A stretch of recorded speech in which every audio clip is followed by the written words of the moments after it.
قال فما خطبكم أيها المرسلون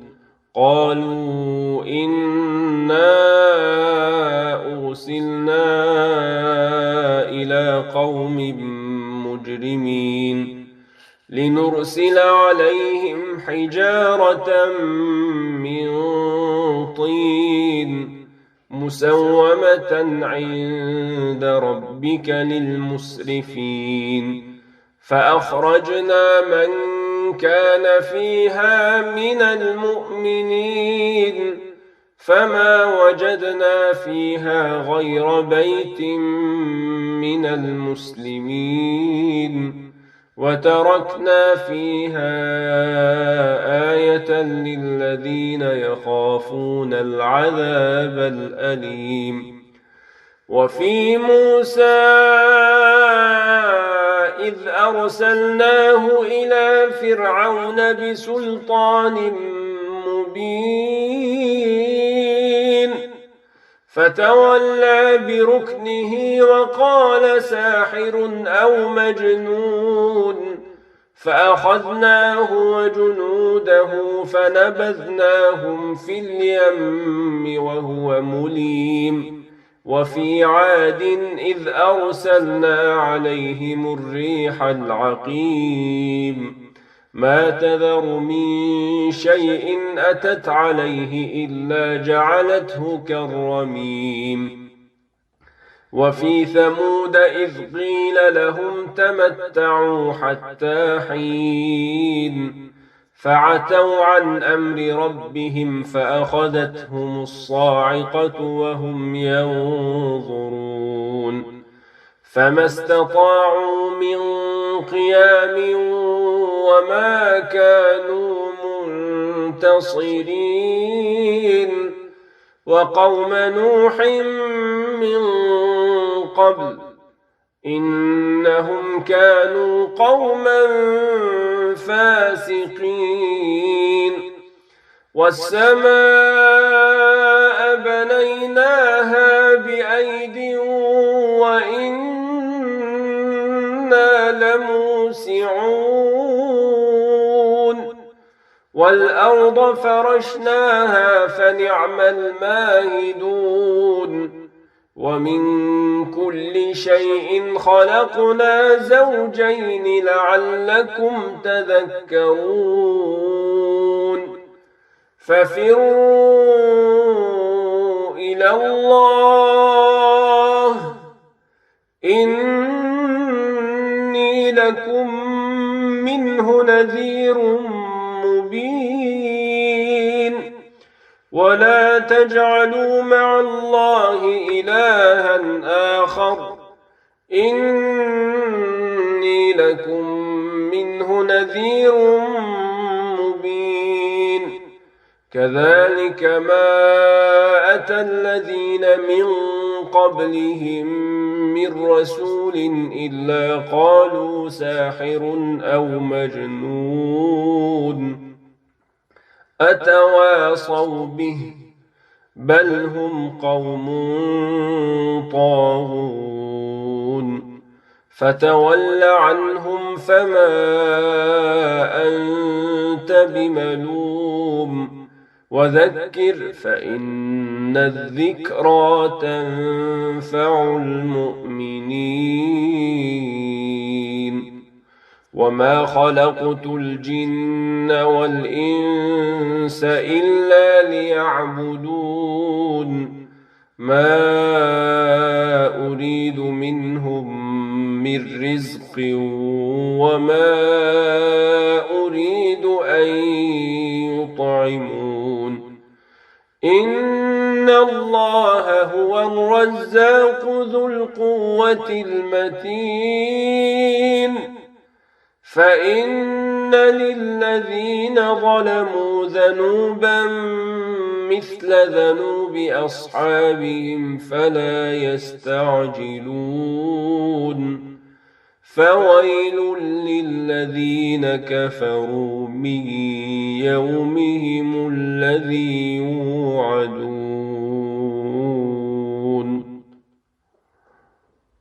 Kur'an-ı Kerim ebdi tale. أعوذ بالله من الشيطان الرجيم. بسم الله الرحمن الرحيم. والطور وكتاب مسطور في رق منشور والبيت المعمور والسقف المرفوع والبحر المسجور إن عذاب ربك لواقع ما له من دافع يوم تمور السماء مورا وتسير الجبال سيرا فويل يومئذ للمكذبين الذين هم في خوض يلعبون يوم يدعون إلى نار جهنم دعا هذه النار التي كنتم بها تكذبون أفسحر هذا أم أنتم لا تبصرون اصلوها فاصبروا أو لا تصبروا سواء عليكم إنما تجزون ما كنتم توعدون إن المتقين في جنات ونعيم فاكهين بما آتاهم ربهم ووقاهم ربهم عذاب الجحيم كلوا واشربوا هنيئا بما كنتم تعملون متكئين على سرر مصفوفة وزوجناهم بحور عين والذين آمنوا واتبعتهم ذريتهم بإيمان ألحقنا بهم ذريتهم وما ألتناهم من عملهم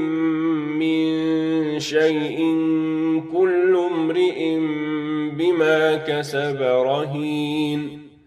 وأمددناهم بفاكهة ولحم مما يشتهون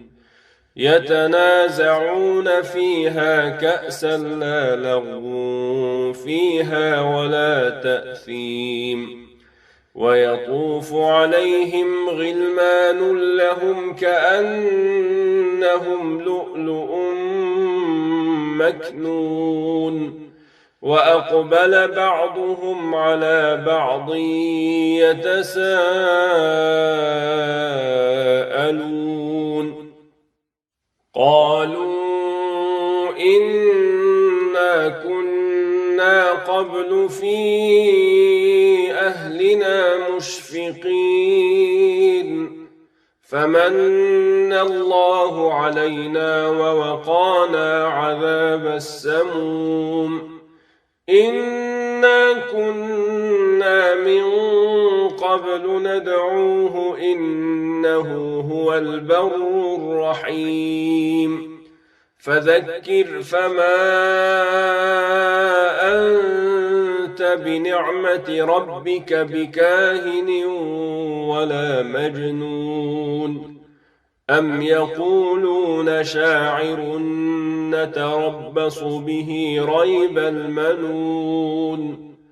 قل تربصوا فإني معكم من المتربصين أم تأمرهم أحلامهم بهذا أم هم قوم طاغون أم يقولون تقوله بل لا يؤمنون فليأتوا بحديث مثله إن كانوا صادقين أم خلقوا من غير شيء أم هم الخالقون أم خلقوا السماوات والأرض بل لا يوقنون أم عندهم خزائن ربك أم هم المسيطرون أم لهم سلم يستمعون فيه فليأت مستمعهم بسلطان مبين أم له البنات ولكم البنون أم تسألهم أجرا فهم من مغرم مثقلون أم عندهم الغيب فهم يكتبون أم يريدون كيدا فالذين كفروا هم المكيدون أم لهم إله غير الله سبحان الله عما يشركون وإن يروا كسفا من السماء ساقطا يقولوا سحاب مركوم فذرهم حتى يلاقوا يومهم الذي فيه يصعقون يوم لا يغني عنهم كيدهم شيئا ولا هم ينصرون وإن للذين ظلموا عذابا دون ذلك ولكن أكثرهم لا يعلمون واصبر لحكم ربك فإنك بأعيننا وسبح بحمد ربك حين تقوم ومن الليل فسبحه وإدبار النجوم. Kur'an-ı Kerim ebtitali. Kur'an-ı Kerim ebtitali. أعوذ بالله من الشيطان الرجيم بسم الله الرحمن الرحيم والنجم إذا هوى ما ضل صاحبكم وما غوى وما ينطق عن الهوى إن هو إلا وحي يوحى علمه شديد القوى ذو مرة فاستوى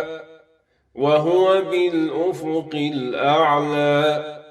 ثم دنا فتدلى فكان قاب قوسين أو أدنى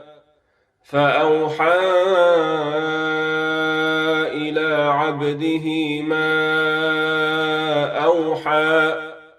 ما كذب الفؤاد ما رأى أفتمارونه على ما يرى ولقد رآه نزلة أخرى عند سدرة المنتهى عندها جنة المأوى إذ يغشى السدرة ما يغشى ما زاغ البصر وما طغى لقد رأى من آيات ربه الكبرى أفرأيتم اللات والعزى ومناة الثالثة الأخرى ألكم الذكر وله الأنثى تلك إذا قسمة ضيزى إن هي إلا أسماء سميتموها أنتم وآباؤكم ما أنزل الله بها من سلطان إن يتبعون إلا الظن وما تهوى الأنفس ولقد جاءهم من ربهم الهدى أم للإنسان ما تمنى فلله الآخرة والأولى وكم من ملك في السماوات لا تغني شفاعتهم شيئا إلا من بعد أن يأذن الله لمن يشاء ويرضى إن الذين لا يؤمنون بالآخرة ليسمون الملائكة تسمية الأنثى وما لهم به من علم إن يتبعون إلا الظن وإن الظن لا يغني من الحق شيئا فأعرض عمن تولى عن ذكرنا ولم يرد إلا الحياة الدنيا ذلك مبلغهم من العلم إن ربك هو أعلم بمن ضل عن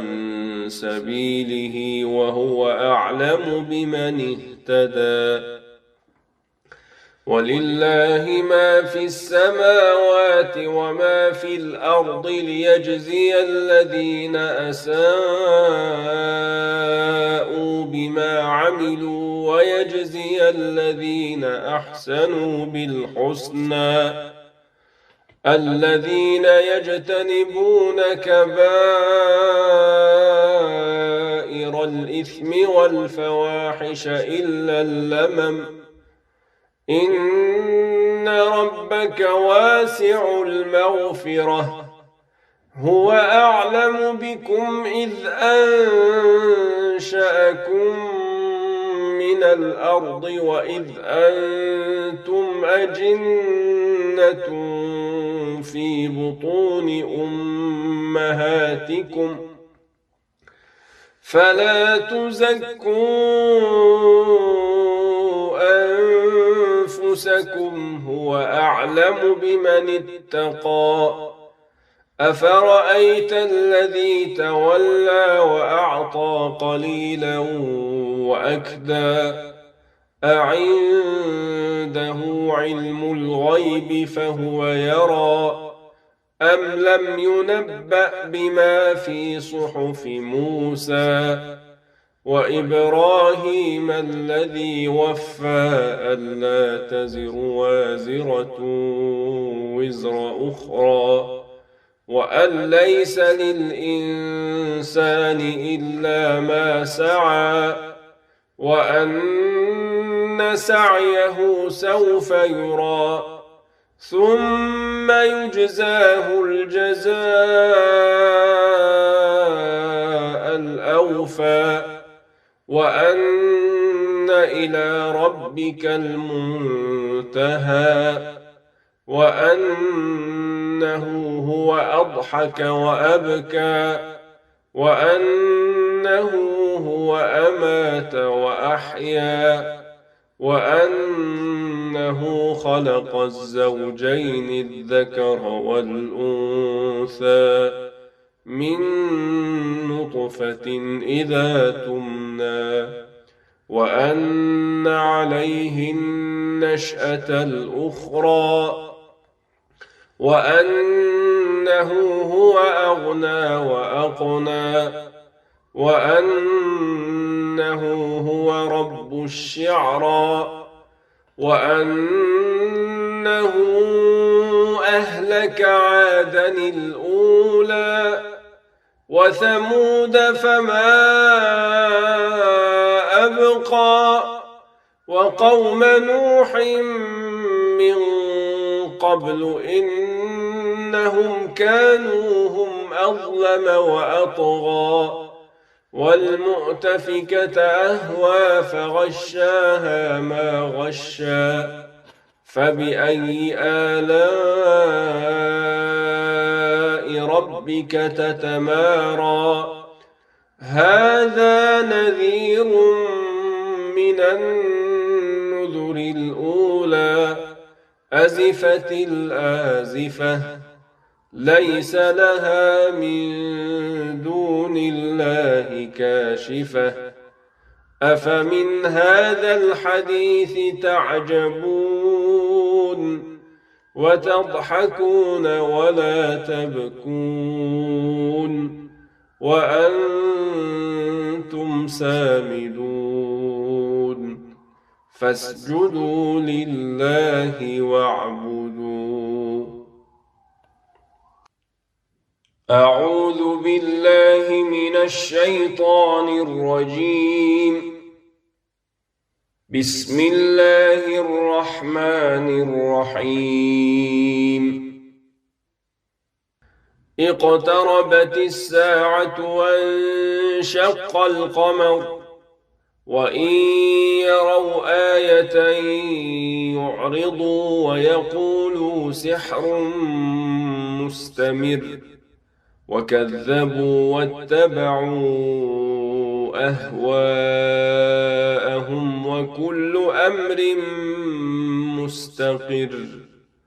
ولقد جاءهم من الأنباء ما فيه مزدجر حكمة بالغة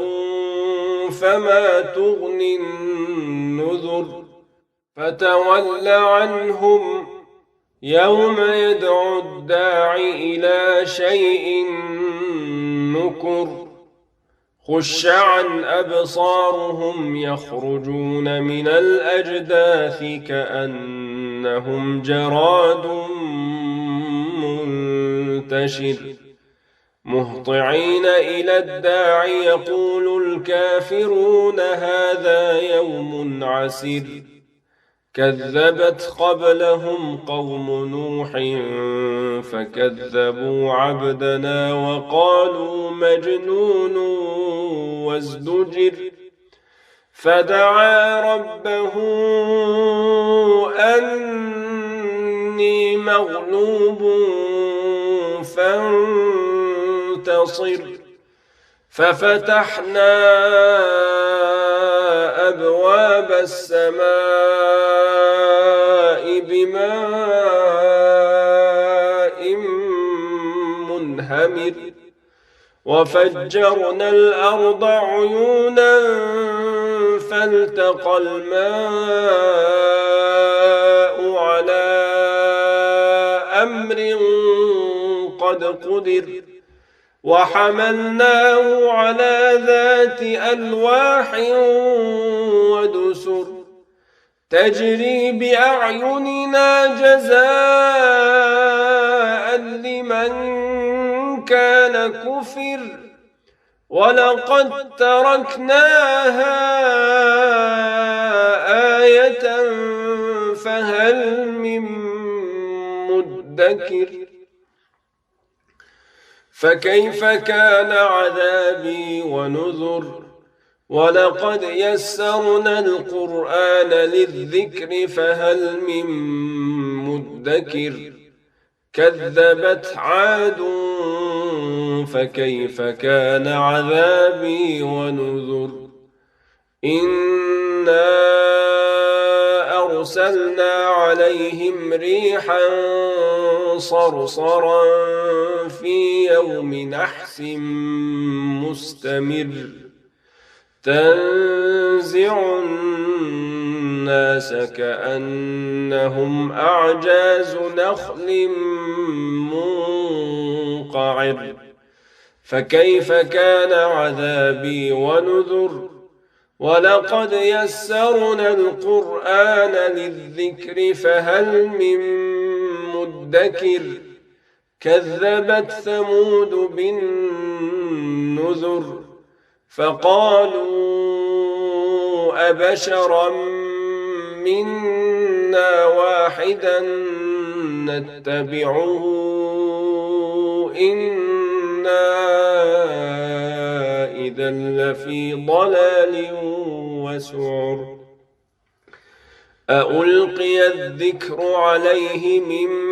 بيننا بل هو كذاب أشر سيعلمون غدا من الكذاب الأشر إنا مرسل الناقة فتنة لهم فارتقبهم واصطبر ونبئهم أن الماء قسمة بينهم كل شرب محتضر فنادوا صاحبهم فتعاطى فعقر فكيف كان عذابي ونذر إنا أرسلنا عليهم صيحة واحدة فكانوا كهشيم المحتضر ولقد يسرنا القرآن للذكر فهل من مدكر كذبت قوم لوط بالنذر إنا أرسلنا عليهم حاصبا إلا آل لوط نجيناهم بسحر نعمة من عندنا كذلك نجزي من شكر ولقد أنذرهم بطشتنا فتماروا بالنذر ولقد راودوه عن ضيفه فطمسنا أعينهم فذوقوا عذابي ونذر ولقد صبحهم بكرة عذاب مستقر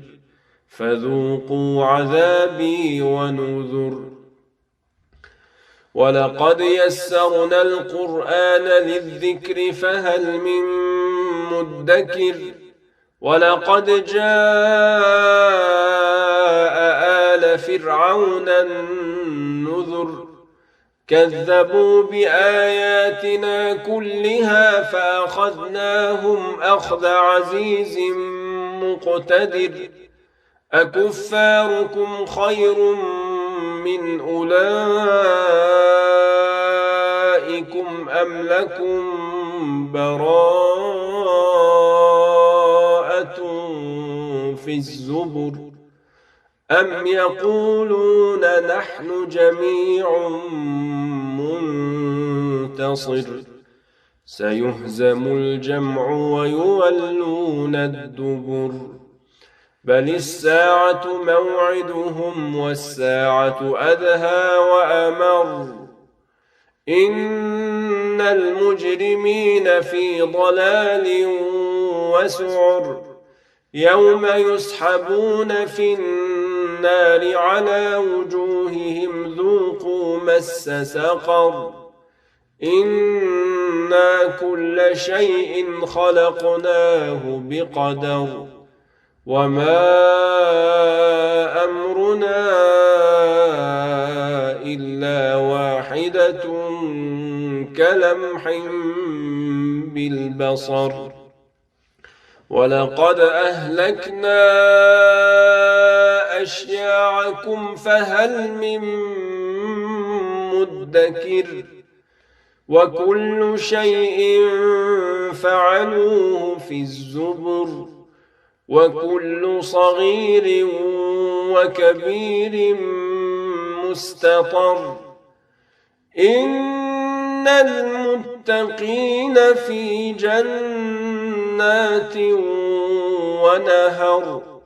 في مقعد صدق عند مليك مقتدر. Kur'an-ı Kerim Abdi Talih. أعوذ بالله من الشيطان الرجيم. بسم الله الرحمن الرحيم. الرحمن علم القرآن خلق الإنسان علمه البيان الشمس والقمر بحسبان والنجم والشجر يسجدان والسماء رفعها ووضع الميزان ألا تطغوا في الميزان وأقيموا الوزن بالقسط ولا تخسروا الميزان والأرض وضعها للأنام فيها فاكهة والنخل ذات الأكمام والحب ذو العصف والريحان فبأي آلاء ربكما تكذبان خلق الإنسان من صلصال كالفخار وخلق الجان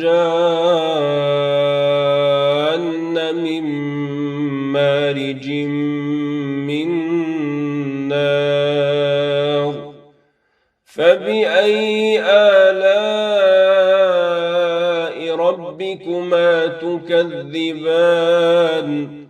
رب المشرقين ورب المغربين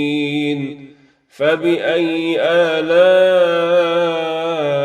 ربكما تكذبان مرج البحرين يلتقيان بينهما برزخ لا يبغيان فبأي آلاء ربكما تكذبان يخرج منهما اللؤلؤ والمرجان فبأي آلاء ربكما تكذبان وله الجوار المنشآت في البحر كالأعلام فبأي آلاء ربكما تكذبان كل من عليها فان ويبقى وجه ربك ذو الجلال والإكرام فبأي آلاء ربكما تكذبان يسأله من في السماوات والأرض كل يوم هو في شأن فبأي آلاء ربكما تكذبان سنفرغ لكم أيها الثقلان فبأي آلاء ربكما تكذبان يا معشر الجن والإنس إن استطعتم أن تنفذوا من أقطار السماوات والأرض فانفذوا لا تنفذون إلا بسلطان فبأي آلاء ربكما تكذبان يرسل عليكما شواظ من نار ونحاس فلا تنتصران فبأي آلاء ربكما تكذبان فإذا انشقت السماء فكانت وردة كالدهان فبأي آلاء ربكما تكذبان فيومئذ لا يسأل عن ذنبه إنس ولا جان فبأي آلاء ربكما تكذبان يعرف المجرمون بسيماهم فيؤخذ بالنواصي والأقدام فبأي آلاء ربكما تكذبان هذه جهنم التي يكذب بها المجرمون يطوفون بينها وبين حميم آن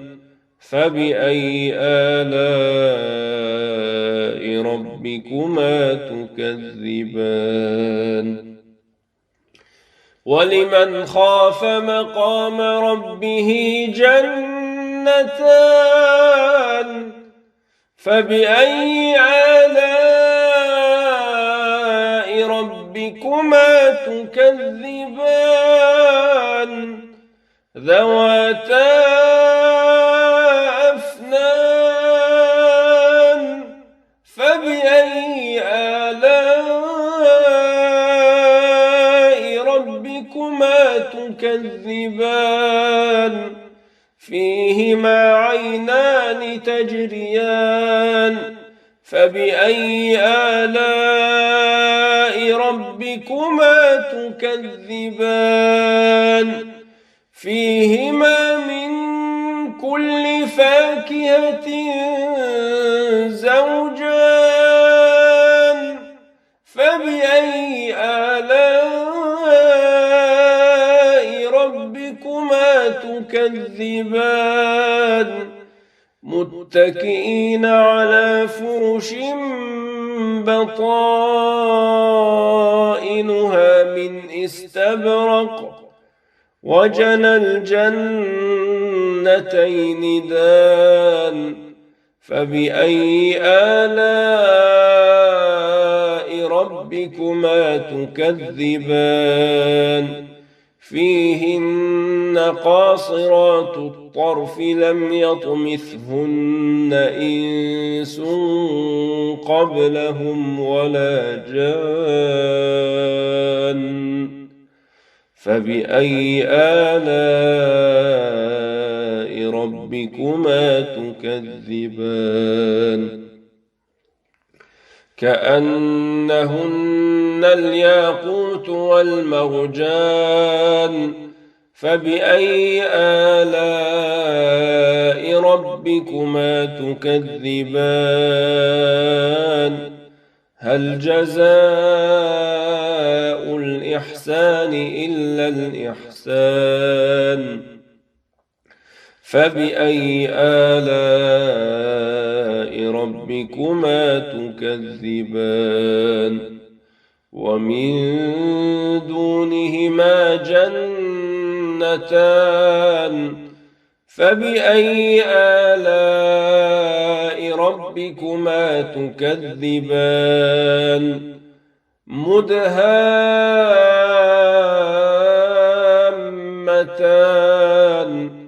فبأي آلاء ربكما تكذبان فيهما عينان نضاختان فبأي آلاء ربكما تكذبان فيهما فاكهة ونخل ورمان فبأي آلاء ربكما تكذبان فيهن خيرات حسان فبأي آلاء ربكما تكذبان حور مقصورات في الخيام فبأي آلاء ربكما تكذبان لم يطمثهن إنس قبلهم ولا جان فبأي آلاء ربكما تكذبان متكئين على رفرف خضر وعبقري حسان فبأي آلاء ربكما تكذبان تبارك اسم ربك ذي الجلال والإكرام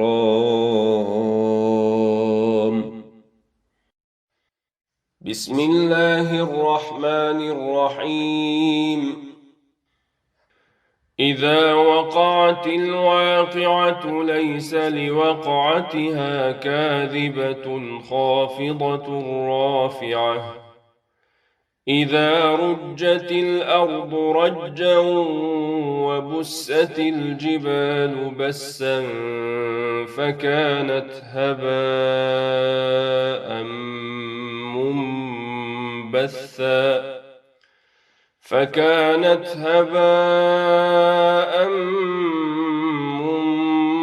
منبثا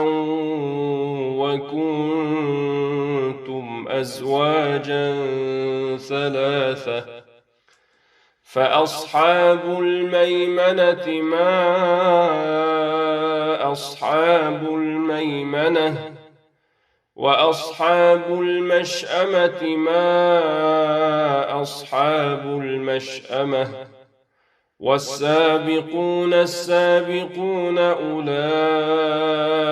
المقربون في جنات النعيم ثلة من الأولين وقليل من الآخرين على سرر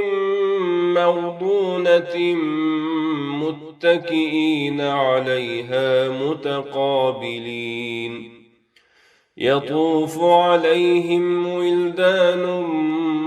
مخلدون بأكواب وأباريق وكأس من معين لا يصدعون عنها ولا ينزفون وفاكهة مما يتخيرون ولحم طير مما يشتهون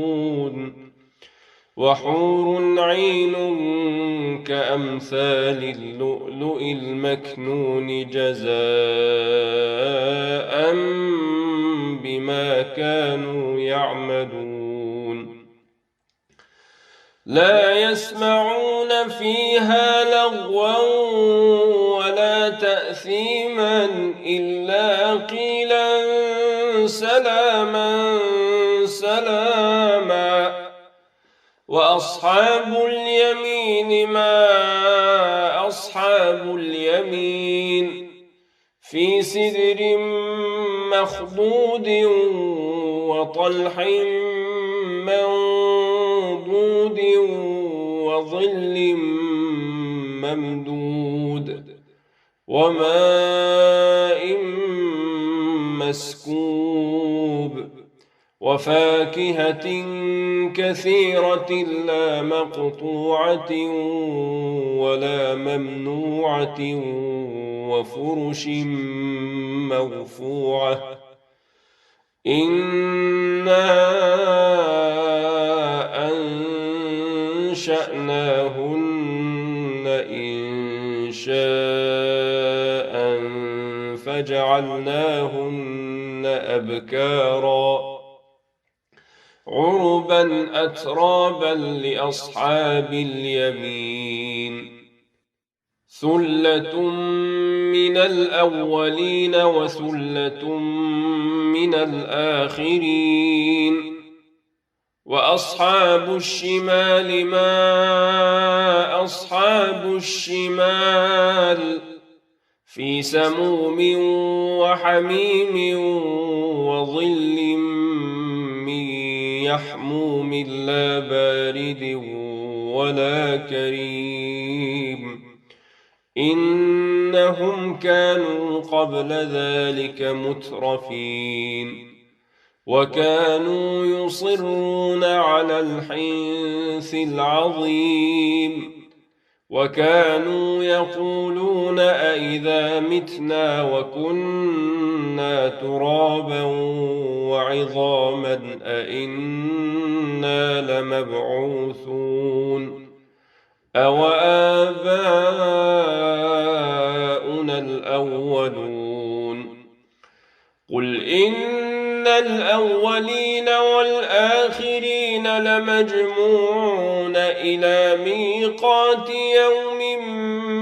معلوم ثم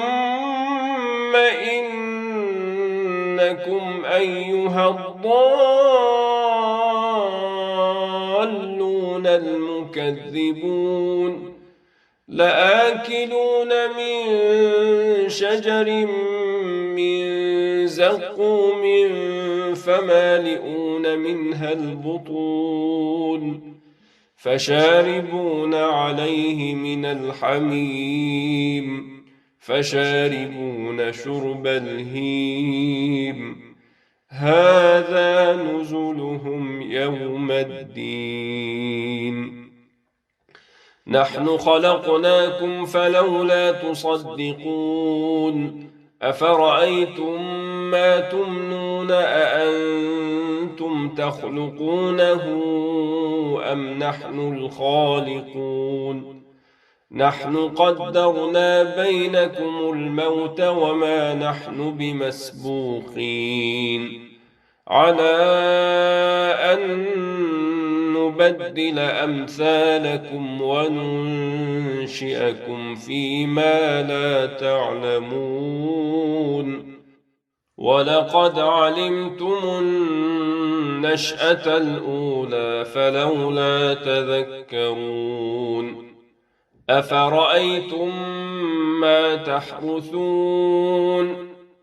أأنتم تزرعونه أم نحن الزارعون لو نشاء لجعلناه حطاما فظلتم تفكهون إنا لمغرمون بل نحن محرومون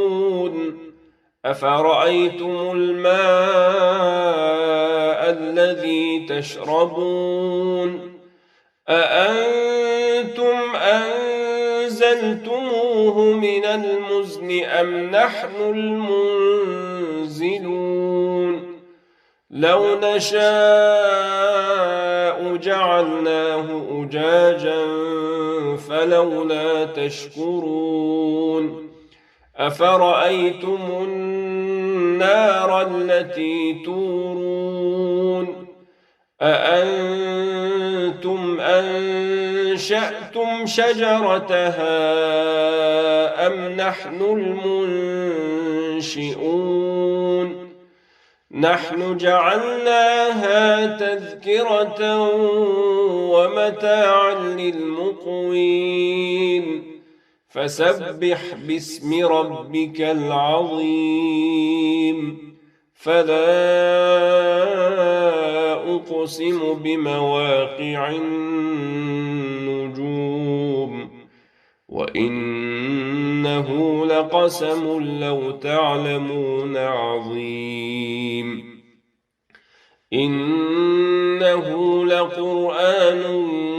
كريم في كتاب مكنون لا يمسه إلا المطهرون تنزيل من رب العالمين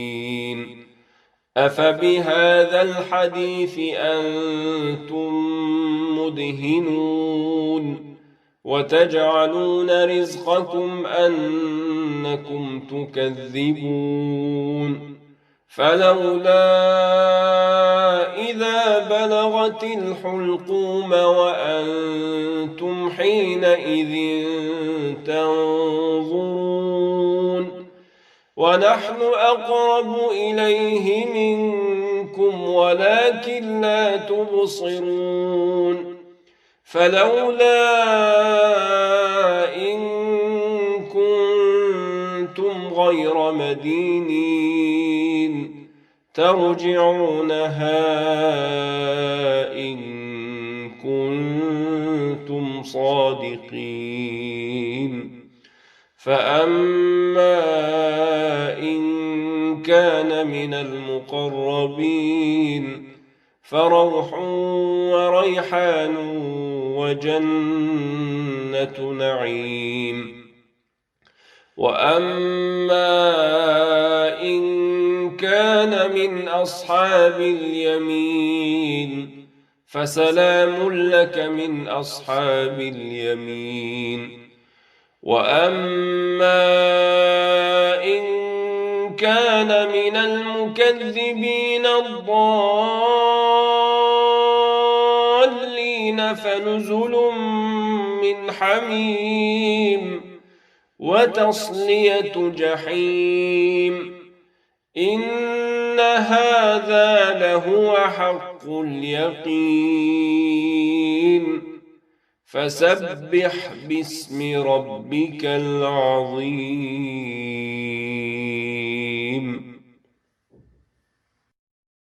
بسم الله الرحمن الرحيم سبح لله ما في الأرض وهو العزيز الحكيم له ملك السماوات والأرض يحيي ويميت وهو على كل شيء قدير هو الأول والآخر والظاهر والباطن وهو بكل شيء عليم هو الذي خلق السماوات والأرض في 6 أيام ثم استوى على العرش يعلم ما يلج في الأرض وما يخرج منها وما ينزل من السماء وما يعرج فيها وهو معكم أينما كنتم والله بما تعملون بصير له ملك السماوات والأرض وإلى الله ترجع الأمور يولج الليل في النهار ويولج النهار في الليل وهو عليم بذات الصدور آمنوا بالله ورسوله وأنفقوا مما جعلكم مستخلفين فيه فالذين آمنوا منكم وأنفقوا لهم أجر كبير. وما لكم لا تؤمنون بالله والرسول يدعوكم لتؤمنوا بربكم وقد أخذ ميثاقكم إن كنتم مؤمنين. هو الذي ينزل على عبده آيات بينات ليخرجكم من الظلمات إلى النور وإن الله بكم لرءوف رحيم. وما لكم ألا تنفقوا في سبيل الله ولله ميراث السماوات والأرض لا يستوي منكم من أنفق من قبل الفتح وقاتل أولئك أعظم درجة من الذين أنفقوا من بعد وقاتلوا وكلا وعد الله الحسنى والله بما تعملون خبير. من ذا الذي يقرض الله قرضا حسنا فيضاعفه له وله أجر كريم. يوم ترى المؤمنين والمؤمنات يسعى نورهم بين أيديهم وبأيمانهم بشراكم اليوم جنات تجري من تحتها الأنهار خالدين فيها ذلك هو الفوز العظيم. يوم يقول المنافقون والمنافقات للذين آمنوا انظرونا نقتبس من نوركم قيل ارجعوا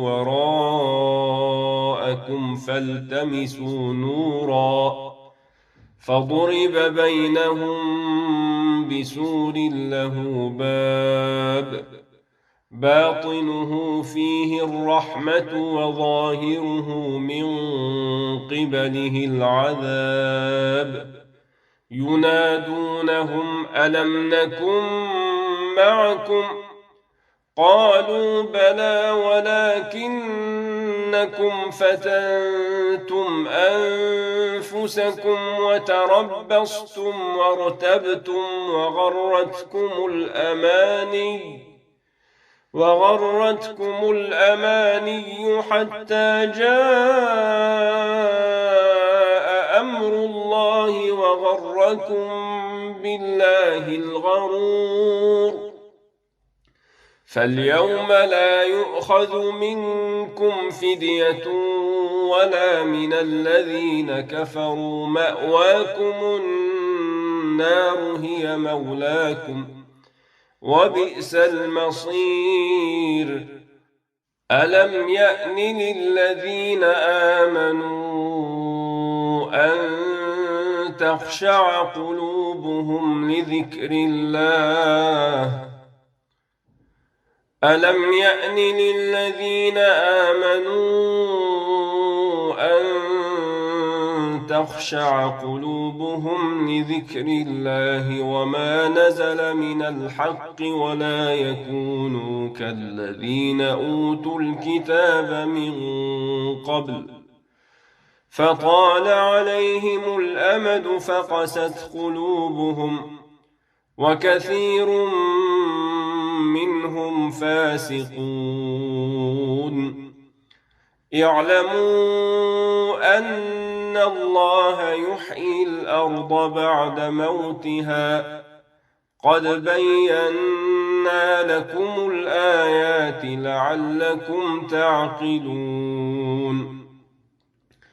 إن المصدقين والمصدقات وأقرضوا الله قرضا حسنا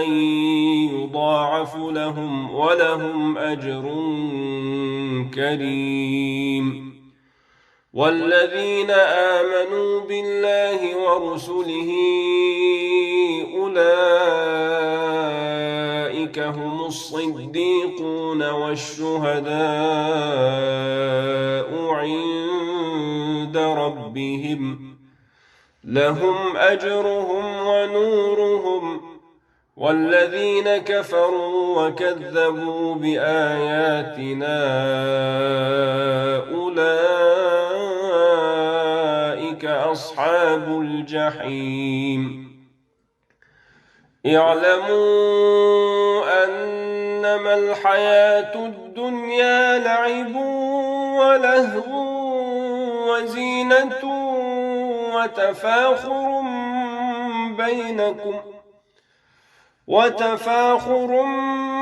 بينكم وتكاثر في الأموال والأولاد كمثل غيث أعجب الكفار نباته ثم يهيج فتراه مصفرا ثم يكون حطاما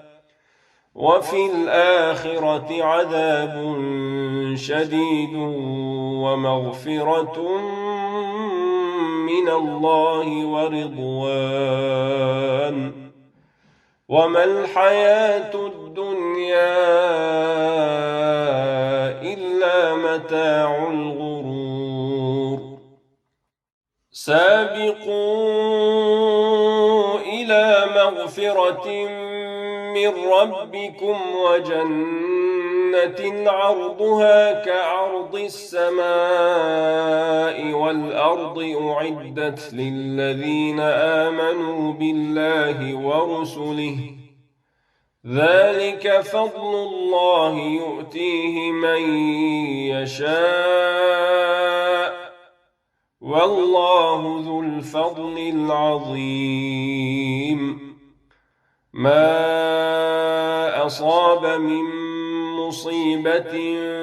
في الأرض ولا في أنفسكم إلا في كتاب من قبل أن نبرأها إن ذلك على الله يسير.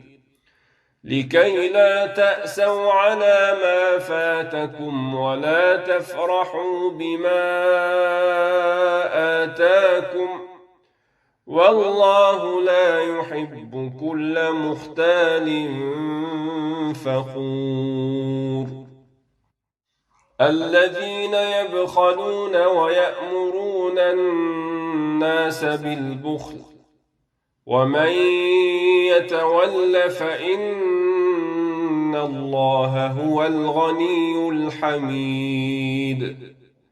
لقد أرسلنا رسلنا بالبينات وأنزلنا معهم الكتاب والميزان ليقوم الناس بالقسط وأنزلنا الحديد فيه بأس شديد ومنافع للناس وليعلم الله من ينصره ورسله بالغيب إن الله قوي عزيز. ولقد أرسلنا نوحا وإبراهيم وجعلنا في ذريتهما النبوة والكتاب فمنهم مهتد وكثير منهم فاسقون. ثم قفينا على آثارهم برسلنا وقفينا بعيسى ابن مريم وآتيناه الإنجيل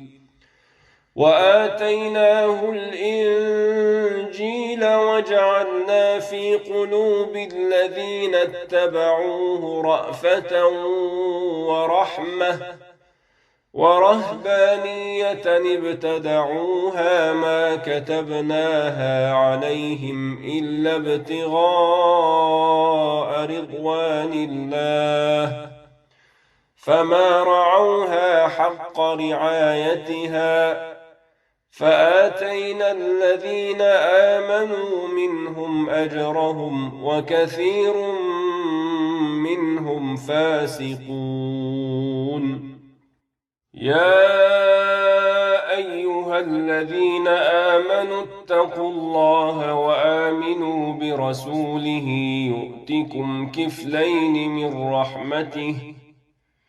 يؤتكم كفلين من رحمته ويجعل لكم نورا تمشون به ويغفر لكم والله غفور رحيم. لئلا يعلم أهل الكتاب ألا يقدرون على شيء من فضل الله وأن الفضل بيد الله يؤتيه من يشاء والله ذو الفضل العظيم.